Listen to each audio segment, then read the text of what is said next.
মা দিবসে অনেক সন্তান তাদের মাকে নিয়ে স্ট্যাটাস দিচ্ছে, আমি আমার মাকে ভালোবাসি। অবশ্যই এই পৃথিবীতে যে মাকে ভালোবাসতে পারে না সে আল্লাহকে ভালোবাসতে পারে নাই। যার কাছে মা বাবার ভালোবাসা নাই তার কাছে না খোদার ভালোবাসা আছে, না রসুলের মহব্বত আছে, না পীরের দরবারে তার জন্য কিছু আছে, কোথাও কিচ্ছু নাই। আজকে মা দিবস ছিল। কি দিবস? 10ই মে। আমি অনেকক্ষণ ভাবছিলাম আমার অফিসিয়াল পেজ আমি কি লিখব। পরে আমি একটা জিনিস লিখলাম, আমি বললাম যে সমস্ত শিশুরা হামের টিকার অভাবে মারা গেল তাদের মাদের পক্ষে মা দিবসে কে লিখবে? কে লিখবে? লোভ যদি রাষ্ট্রের গুরুত্বপূর্ণ জায়গায় চলে যায় তখন হামের টিকার অভাবে বাচ্চা মরে যায়। আজ বড় আশ্চর্য, নিস্তব্ধ। অন্যায়ের প্রতিবাদ তো করতেই হবে। আমরা এই দেশে যখনই যেই সরকার ছিল, আমরা যখন কোনো অন্যায় দেখেছি আমরা প্রতিবাদ করেছি। আমরা কোনো ক্ষমতার গোলামি করি না, আমরা আল্লাহ এবং রসুলের গোলামি করি। ঠিক কিনা? জোরে কথা বলেন না।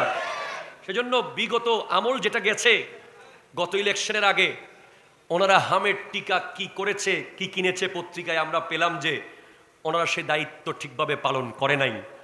তো আজ যেই শিশুগুলো বাংলাদেশের টিকার অভাবে দুনিয়া থেকে চলে গেল, আল্লাহ তাদেরকে শহীদই মর্যাদা দান করুক। কিন্তু আমরা প্রতিবাদ করছি, যারা এই কাজ করেছে, যাদের অবহেলার কারণে এই বাচ্চারা আজকে অকাল দুনিয়া থেকে চলে গেছে, যাদের মায়ের বুক খালি হয়েছে, যাদের মা কলিজার ধন হারিয়েছে, যে সমস্ত ব্যক্তি এজন্য দায়ী থাকবে তারা যদি দুনিয়ার কাঠগড়ায় আসামি নাও হয়, অবশ্যই আল্লাহর কাঠগড়ায় তাদেরকে দাঁড়াতে হবে। ঠিক কিনা? জোরে কথা বলেন। এই দেশে কোনো মানুষ অন্যায় করে ছাড় পায় না। এটা ওলি আল্লাহর দেশ, এটা শাহজালাল ইয়ামানির বাংলাদেশ। ঠিক কিনা বলেন? এটা আমিরুল আউলিয়ার বাংলাদেশ, এটা শাহিনশাহ সিরিকুটের কদম ধন্য বাংলাদেশ, এটা আহমদুল্লাহ কাদেরীর বাংলাদেশ। ঠিক কিনা বলেন? এই দেশে কোনো অমানুষ, কোনো জালেম অন্যায় করে পার পাবে না। আল্লাহ ছাড় দেন, ছেড়ে দেন না। আমরা প্রতিবাদ করছি, আমরা স্পষ্ট প্রতিবাদ করছি। আমরা আর কোনো শিশুর অকাল মৃত্যু চাই না।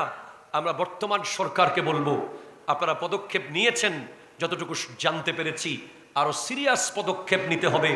একটা শিশু যখন মরে যায় তখন তার বাবা মার বিশাল স্বপ্ন, বিশাল কষ্ট। বিশেষ করে একটা বাচ্চা 11 বছর পরে, নাকি 11 বছর পরে আল্লাহ সন্তান দিয়েছে, সেই বাচ্চা মাত্র একটু বড় হয়েছে, সে যখন হামের কারণে মরে গেছে।